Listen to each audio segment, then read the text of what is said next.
we have collateralized debt obligation. Now these collateralized debt obligations are the bonds designed by rebuilding the personal debts to be marketed in the secondary markets for prospective investors. अब ये वो bonds होते हैं जो personal dates में से arise होते हैं. Personal debts means collateralized, of course security basis पे ही आपने कुछ अगर लोन लिया है और सिक्योरिटी बेसिस पे कुछ की रखा हुआ है, उसको आगे सेकेंडरी मार्केट में इन्वेस्टर्स को बेचने के लिए कॉलेटलाइज्ड डेट ऑब्लिगेशंस क्रिएट की जाती हैं. ये देखो यहाँ पे लिखा हुआ है, ये एसेट बैक सिक्योरिटीज के लिए वो ही लिखा हुआ है जो अभी हमने पढ़ा था पहले. ठीक है. Collateralized debt obligation is a securitized interest in the pool of generally non-mortgage assets. अब ये generally कौन सी होती है? Non-mortgage assets होती है. और ये ज्यादातर किनको ये loans दिए जाते हैं? Corporate loans को. Called collateralized usually comprise loans or debt instruments. ये वो loans और debt instruments होते हैं जिन पे कोई भी एसेट मॉर्गेज नहीं की जाती है. CDO may be called as a collateralized loan obligation और collateralized bond obligation. क्यों? क्योंकि इसको जो आगे स्पेशल पर्पस व्हीकल को बेचा जाता है उसमें से ये बॉन्ड क्रिएट करते हैं. ठीक है. शेयर्स, डिबेंचर्स, बॉन्ड जैसे क्रिएट होते हैं ना, तो ये लोग जनरली इसमें से बॉन्ड क्रिएट करते हैं, इसीलिए इसको collateralized bond obligation बोला गया. और लास्ट है आपका future flow securitization. The company issues these securities over its debt receivables in a future period. That means आपको फ्यूचर में से इसमें से इनकम जनरेट होने वाली है.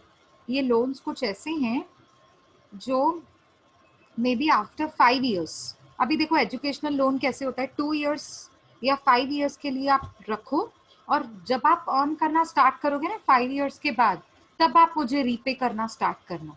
आजकल ऐसे वाले एजुकेशनल लोन्स भी आए हैं, आपने सुना होगा. तो जिनका फ्यूचर, जिनका रिसीवेबल, जिनकी इनकम फ्यूचर में है, अभी नहीं है, ये उनके बारे में बात कर रहे हैं. ठीक है. Company issue the securities over its debt receivable in future period.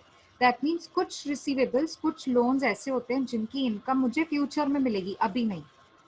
The company meets the principal and interest payment through its routine business operation through though such obligations are secured against its future receivables. मतलब bank को मिलेगा ये, इसका principal और interest amount routine business के हिसाब से इसको मिलेगा, लेकिन it has to be received in future. मतलब बैंक को वेट करना पड़ेगा for 5 years, for 2 years. So अगर बैंक को नहीं वेट करना है तो वो सिक्योरिटाइजेशन प्रोसेस में जाकर ये वाली एसेट्स भी, जो लोन्स होते हैं ये वाले, उनको बेचकर एडवांस ले सकते हैं. ठीक है. उसे कहते हैं future flow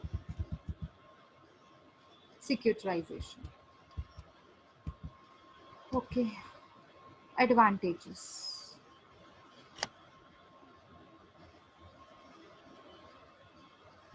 let's see what are advantages of securitization. अब एडवांटेजेस को ना 2 पार्ट्स में डिवाइड किया है. To the originator, to the investor. Means originator यहाँ पे कौन है, कोई बताएगा? मेरे एग्जाम्पल के हिसाब से ओरिजिनेटर कौन है? बैंक. Very good. और टू इन्वेस्टर, अब यहाँ पे इन्वेस्टर कौन है? वो जो लास्ट चेन नहीं थी, जो मर्चेंट बैंकर इन्वेस्टर्स को ढूंढ के आते हैं, एडवर्टाइज करते हैं मर्चेंट इन्वेस्टर्स. बैंक के बाद. हाँ, जो merchant Yes, yes, banker ma'am. Investors आते हैं मर्चेंट बैंकर से सिक्योरिटीज खरीदने, तो merchant banker is a link between special purpose vehicle and investors.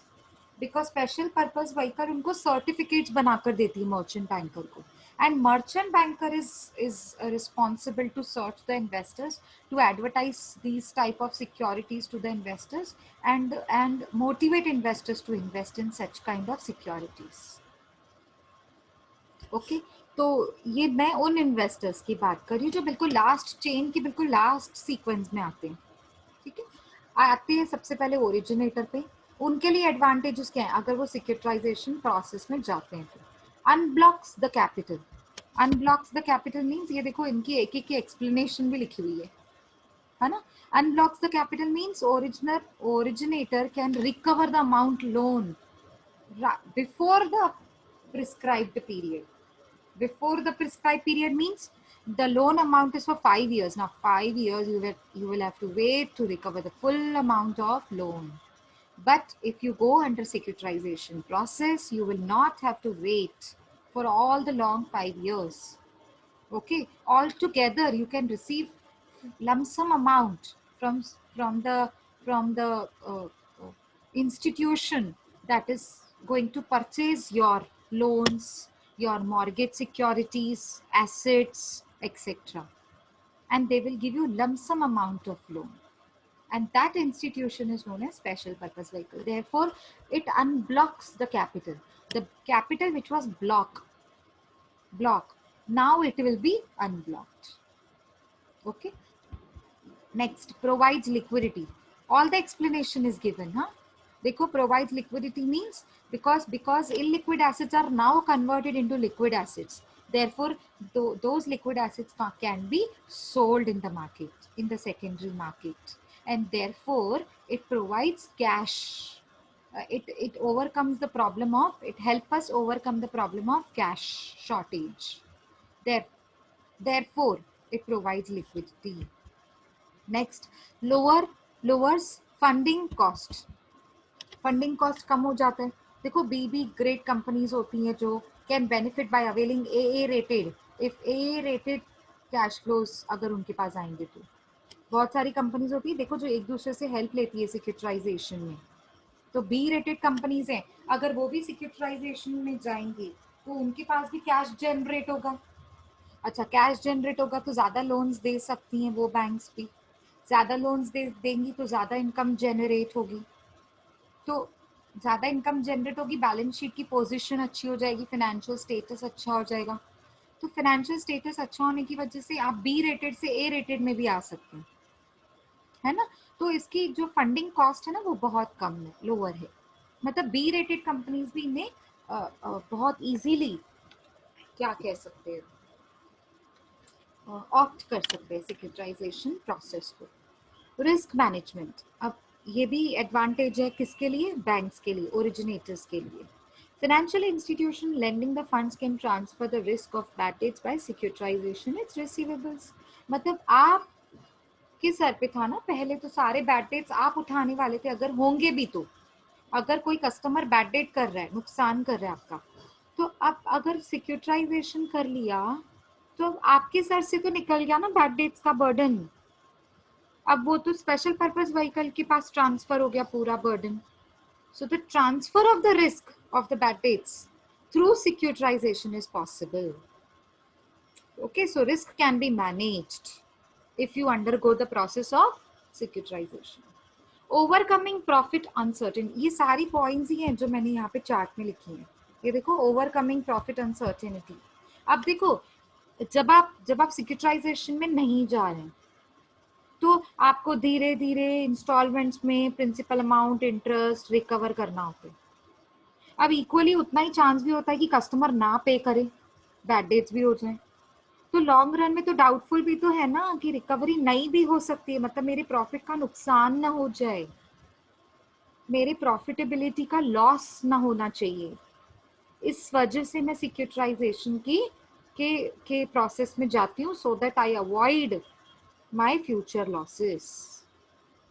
ठीक है, समझ आ रहा है मैं क्या बता रही हूँ, क्लियर है. अनसर्टेनिटी मतलब, हाँ, अनसर्टेनिटी मतलब जो फ्यूचर में प्रॉफिट की अनसर्टेनिटी, मतलब प्रॉफिट फ्लक्चुएट हो सकता है, अगर लॉस हो गया तो प्रॉफिट नहीं होगा. So that uncertainty can be avoided through undergoing the process of securitization. Next, reduces need for financial leverage. आप ज्यादा क्योंकि आपके पास तो लिक्विडिटी कैश आ गई ना, आपके पास तो जो फंड्स ब्लॉक ही नहीं है, आपके अगर फंड्स ब्लॉक नहीं है तो आप लोन भी क्यों उठाएंगे, कोई बैंक लोन भी क्यों उठाएगी. तो फाइनेंशियल लीवरेज आपका कम हो जाएगा, और फाइनेंशियल लीवरेज जितना कम उतनी सेविंग्स आपकी, प्रॉफिट ज्यादा होते हैं आपके, है ना. क्योंकि फाइनेंशियल लीवरेज मतलब जिसमें आपको इंटरेस्ट पेमेंट करनी पड़ती है. तो इंटरेस्ट पेमेंट तो आप तब करते हो ना जब बोरोड फंड्स होते हैं. आप बोरो करोगे क्यों? बहुत कम बोरो करेंगी बैंक्स। क्यों? क्योंकि उनके पास अभी securitization will help them release their blocked funds, no, to maintain liquidity. That means आपके पास तो कैश की शॉर्टेज ही नहीं रहेगी, तो आप क्यों फंड्स बोरो करने लगेंगे ज्यादा से ज्यादा, है ना? तो फाइनेंशियल लीवरेज भी कम हो जाएगा इससे, वो भी आपके लिए बेनिफिट है। किसके लिए? बैंक्स के लिए। अब देखते हैं इन्वेस्टर्स को क्या क्या बेनिफिट्स है, एक बार चार्ट में देख लीजिए। Quality investment, less credit risk, better returns, diversified portfolio, benefit small investors, है ना? बहुत सारे हैं, देखो एक एक one by one we will discuss. Quality investment, see MBS ABS are considered to be wise investment options. Reliable कर सकते हैं हम इस पे, रिलायबिलिटी अच्छी है इनकी, मतलब we can rely on these investments because it is backed by special purpose vehicle. Special purpose vehicle एक इंस्टीट्यूशन है जो गारंटी लेते हैं, ठीक है? मतलब ज्यादा इसमें नुकसान होने के चांसेस नहीं होते हैं, ठीक है? लेस क्रेडिट रिस्क, इसमें बैड डेट्स होने के चांसेस भी कम होते हैं। पेरेंट कंपनी जो है उसकी हायर क्रेडिट वर्दीनेस की वजह से हम ये सिक्योरिटाइजेशन प्रोसेस में आते हैं, क्योंकि सामने वाली बैंक अच्छी है, क्रेडिट वर्दीनेस उसका अच्छा है, ओके, हाई क्रेडिट वर्दीनेस है, only then they approach, and I mean only then special purpose vehicle को चूज किया जाता है, जो अच्छी क्रेडिबिलिटी रखते हैं ना, वो वैसे कंपनीज को चूज किया जाता है। तो इसमें ज्यादा रिस्क पाया नहीं जाता है, हाँ पर रिस्क होता है। दैट इज वाई यहाँ पे ऐसे नहीं लिखा है नो रिस्क, यहाँ पे लिखा है less risk, less credit risk, थोड़ा क्रेडिट रिस्क होता है इसमें, ज्यादा नहीं होता है। बेटर रिटर्न्स, रिटर्न्स भी अच्छे होते हैं इसके, डिपेंड्स अपॉन ऑफ कोर्स आपका रिस्क एपिटाइट कितना है। डाइवर्सिफाइड पोर्टफोलियो, देखो आपके फंड्स भी तो डाइवर्सिफाइड हो रहे हैं ना, अलग अलग सिक्योरिटीज में डल रहे हैं आपके पैसे, तो आपका जो अमाउंट है, फंड्स है, वो अलग अलग सिक्योरिटीज में लगने की वजह से रिटर्न्स अच्छे फेच करके देगा आपको, इसको बोलते हैं डाइवर्सिफाइड पोर्टफोलियो।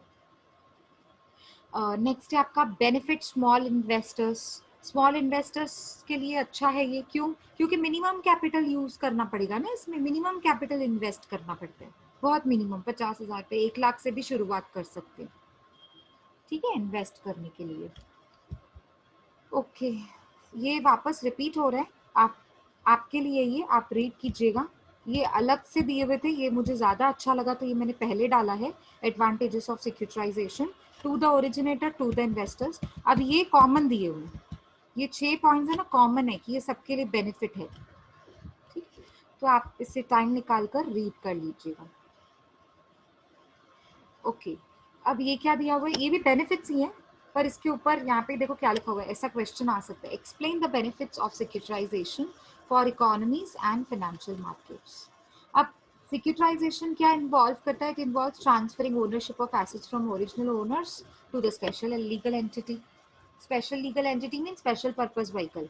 पूरे सारे जितनी भी आपकी एसेट्स थी ना, बैंक की एसेट्स थी, वो आप किसको ट्रांसफर कर देते हो? एसपीवी को।